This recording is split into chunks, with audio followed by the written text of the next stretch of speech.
अस्सलाम वालेकुम अज़ीज़ तलबा और तलबात, उम्मीद करती हूँ कि आप सब ठीक होंगे। प्यारे बच्चों, हमारा मज़मून है उर्दू जमात सातवीं का। मौजू हमारा है, मैंने आपको ये सारा अब रिवाइज़ कर रहे हैं हम, फिर से मैंने शुरू किया। ये आपको मैंने पढ़ा चुकी हूँ, मैं रिपीट कर रही हूँ ताकि आपको रिवीजन हो जाए और आसानी से आप फिर से इसको रिपीट करें और याद करने में भी आपको आसानी हो जाएगी, क्योंकि हमने ये कंप्लीट किया ये बुक। आज हम पढ़ेंगे फिर से माहौलियाती तवाज़ुन। माहौलियाती तवाज़ुन मैंने आपको समझाया है क्यों और कैसे। हमारे जो इर्द गिर्द है बच्चों, हवा, पानी, पेड़ पौधे और सैकड़ों किस्म के जानदार हैं, यही हमारा माहौल कहलाते हैं। इन सब का आपस में गहरा ताल्लुक है।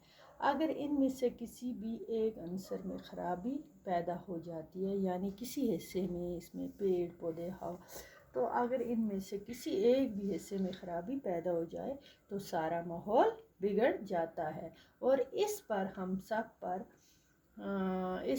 सब पर बराह रास्त असर पड़ता है। क्योंकि असर तो फिर इस पर, क्या आपने भी बच्चों गौर किया होगा कि आजकल मुख्तलिफ़ किस्म की बीमारियों क्यों वबाई सूरत इख्तियार कर गई हैं।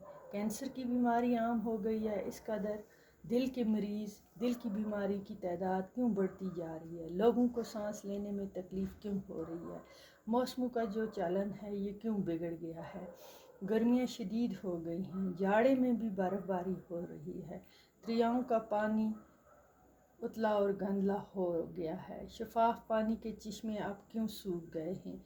इन सब की वजह जो है बस यही है कि हमारे माहौल के मुख्तलिफ अनासर में जो एक कुदरती तवाज़ुन था वो अब बिगड़ गया है और इसके लिए हम सब ज़िम्मेदार हैं। तो बच्चों, ये हमने पढ़ा माहौलियाती तवाज़ुन कैसे और क्यों बिगड़ता है, किन चीज़ों से।